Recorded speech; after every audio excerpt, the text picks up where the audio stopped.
Merci d'être avec nous sur Al24 News au sommaire de l'actualité de ce mardi 20 juin. Le plus grand rendez-vous économique d'Afrique du Nord débute aujourd'hui. Le président algérien Abdelmadjid Tebboune doit donner le coup d'envoi de la 54e foire internationale d'Alger. L'insuffisance des lois électorales libyennes pour le succès des prochaines élections relevées devant le Conseil de sécurité des Nations Unies. 1,5 milliard de dollars, c'est la somme promise par la communauté internationale pour venir en aide au Soudan en guerre. Et puis un Palestinien succombe à ses blessures subies lors de l'agression contre le camp de réfugiés à Jenin, portant ainsi le nombre de martyrs depuis hier.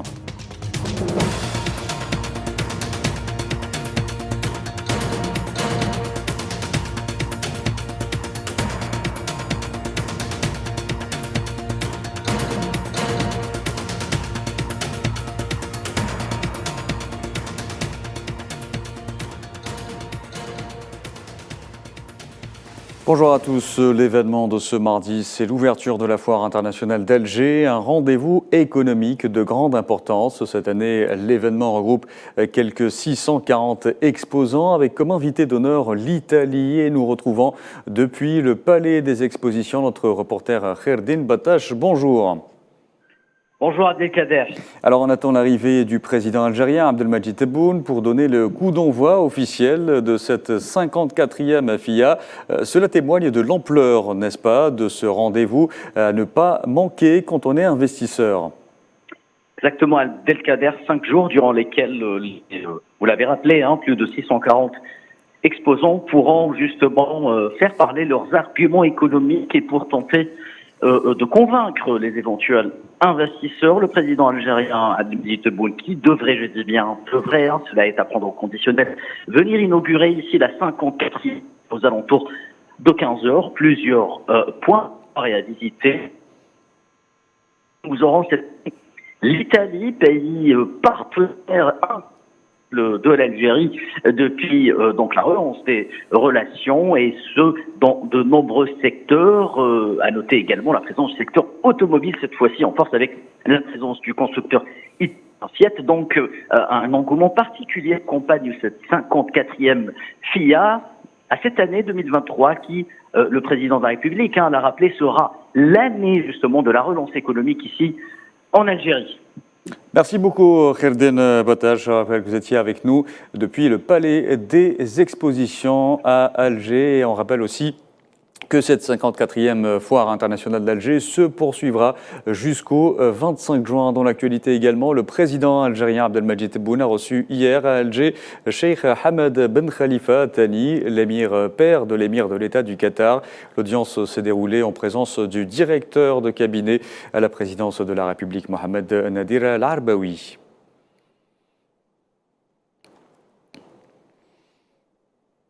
Par ailleurs, Abdelmadjid Tebboune, récipiendaire de la médaille de l'Ordre du Mérite National au rang Sadr, a décerné hier la médaille Djadir de l'Ordre à l'ambassadrice de Turquie en Algérie, Maïnour Ozdemir Göktaş, pour les grandes actions accomplies dans l'intérêt des deux pays frères tout au long de ces années d'exercice en Algérie. Le président algérien l'a ensuite reçu au terme de sa mission en Algérie. Et après avoir été reçu par le président Tebboune, Maïnour Ozdemir Göktaş s'est exprimé sur l'intensification ces dernières années des relations de coopération entre l'Algérie et la Turquie. J'arrive à la fin de ma mission de 3 ans et demi, normalement presque 4 ans ici en Algérie. Je suis arrivée le 1er janvier 2020 et la première visite d'un chef d'État étranger qui visitait le président Tebboune était le président Recep Tayyip Erdogan. Nous avions signé un accord de haut niveau à ce moment-là. Et depuis, nos relations se sont intensifiées. Le nombre de sociétés turques qui étaient présentes en Algérie lors de mon arrivée était d'environ 900. Je suis très heureuse et très fière de dire qu'aujourd'hui, ce chiffre a atteint les 1560 entreprises turques présentes en Algérie. Je porte vraiment l'Algérie dans mon cœur en partant d'ici. J'ai aussi été très, très honorée aujourd'hui d'avoir reçu la médaille de l'ordre de Jadid par le président Tebboune. Ça a été une surprise. C'est la première fois dans l'histoire en Algérie qu'un ambassadeur reçoit cette médaille et cela démontre vraiment de notre amitié, de notre fraternité, de tout le travail qui a été réalisé. Je remercie infiniment le président Tebboune, tout le gouvernement algérien ainsi que tout le peuple algérien pour toute leur amitié et leur fraternité. Merci beaucoup.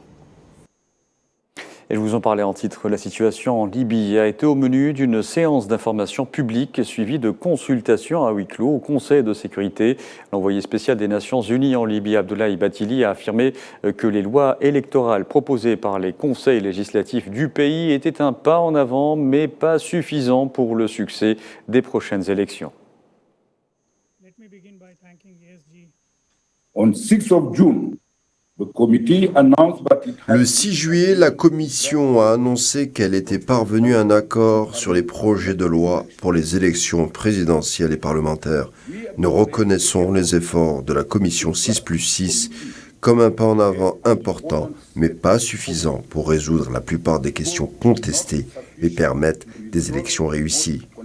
Nous avons vu depuis une vague de réactions mitigées de la part des parties prenantes libyennes sur le texte convenu, indiquant quelles questions clés restent fortement contestées, tout en reconnaissant que le projet de loi représente un progrès significatif, exprimant des préoccupations concernant de graves lacunes techniques dans les projets de loi.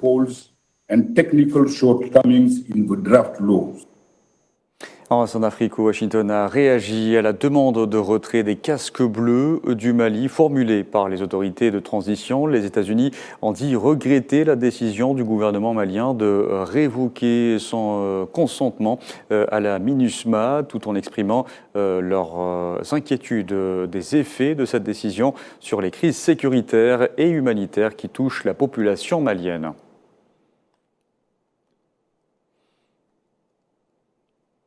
Par ailleurs, le départ de la mission de l'Organisation des Nations Unies pour la stabilisation en République démocratique du Congo, la MONUSCO, a été enclenché. C'est ce qu'a affirmé hier soir la responsable de la mission, Bintou Keïta, notant que le retrait serait effectué de façon digne et pacifique. Et je vous le disais en titre, la communauté internationale a promis quelque 1,5 milliard de dollars pour venir en aide au Soudan en guerre qui, selon l'ONU, sombre dans la destruction et la violence à une vitesse sans précédent.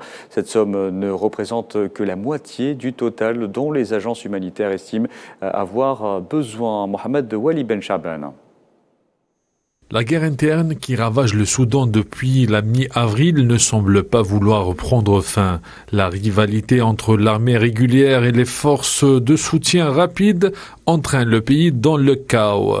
Pour venir en aide à ce pays déchiré par le bruit des armes lourdes, la communauté internationale a promis une aide financière considérable.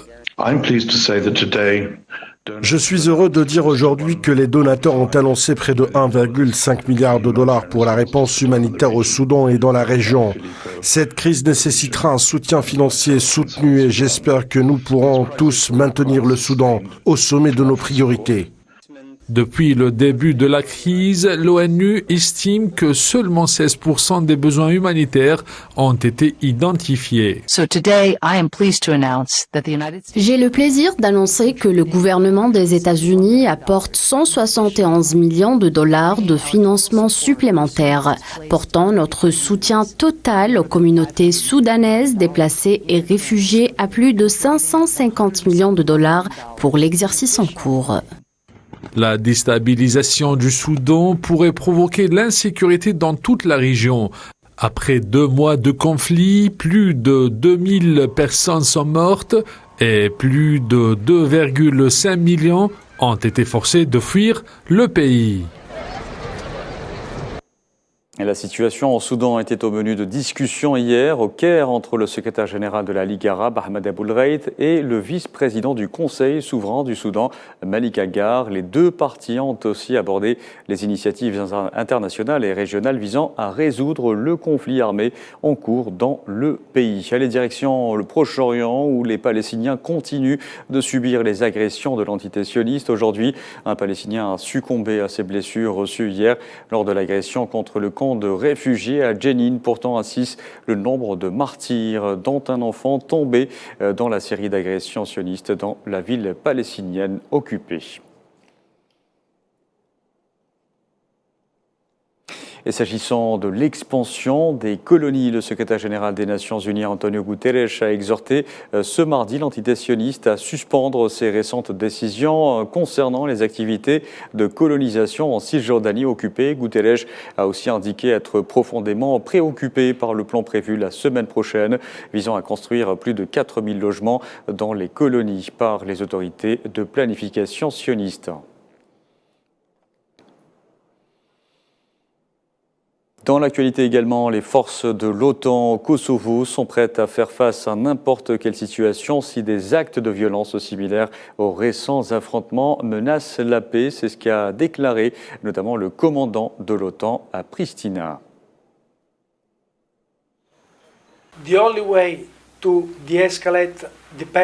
La seule façon de désamorcer dépend de la volonté politique des deux parties. Ce n'est pas, je veux dire, du point de vue militaire. Notre travail est seulement de créer un espace pour que les négociateurs des deux parties et tous ceux qui sont impliqués dans le processus de paix reviennent au dialogue pour consolider le dialogue et promouvoir ainsi des solutions pacifiques. Donc il n'y a pas de solution militaire en ce moment, car la seule façon de résoudre ces situations est d'abord et avant tout une décision politique basée sur la volonté des deux parties. En Finlande, les députés ont voté et élu ce mardi le dirigeant conservateur Petteri Orpo en tant que Premier ministre qui va gouverner le pays nordique à l'aide d'une coalition dont fait partie l'extrême droite.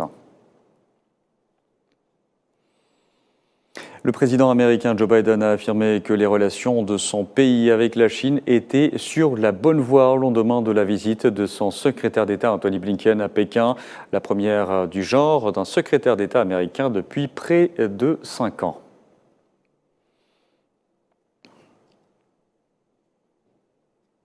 Et dans un autre registre, le président américain a annoncé un investissement de 600 millions de dollars dans des projets destinés à relever les défis du changement climatique.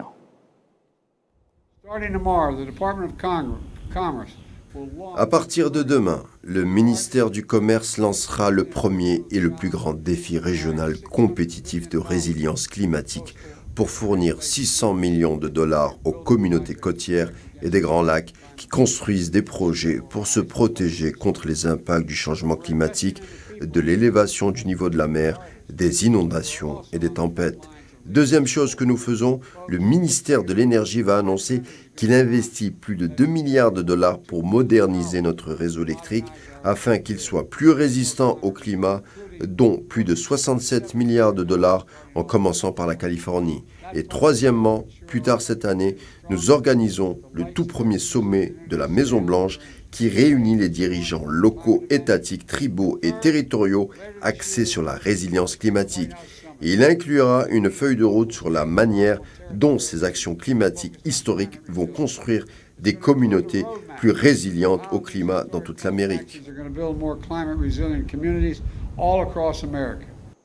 Allez, parlons sport football. L'Algérie affronte la Tunisie en amical ce soir à 20h au stade du 19 mai 1956 à Annaba. Un test grandeur nature pour les deux sélections avant les prochaines échéances. Faisal Salah.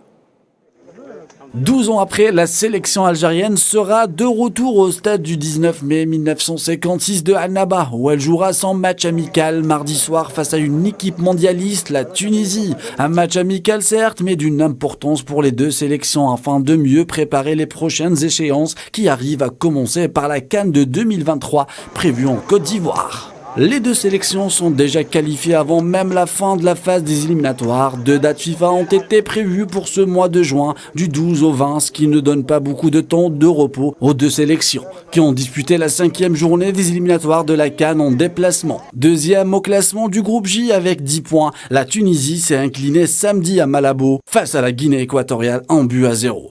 2 points seulement la séparent de son adversaire du jour. Dimanche à Douala, l'Algérie n'a pas tremblé. Une victoire nette et sans bavure, 2-1. L'attaquant du FC Lugano, Mohamed Lamine Amoura, s'est illustré en inscrivant un doublé. Djemal Belmadi a laissé ses cadres au repos, donnant la chance aux jeunes et aux nouveaux venus. Un tout autre 11 sera contrairement aligné mardi soir pour cette joute amicale.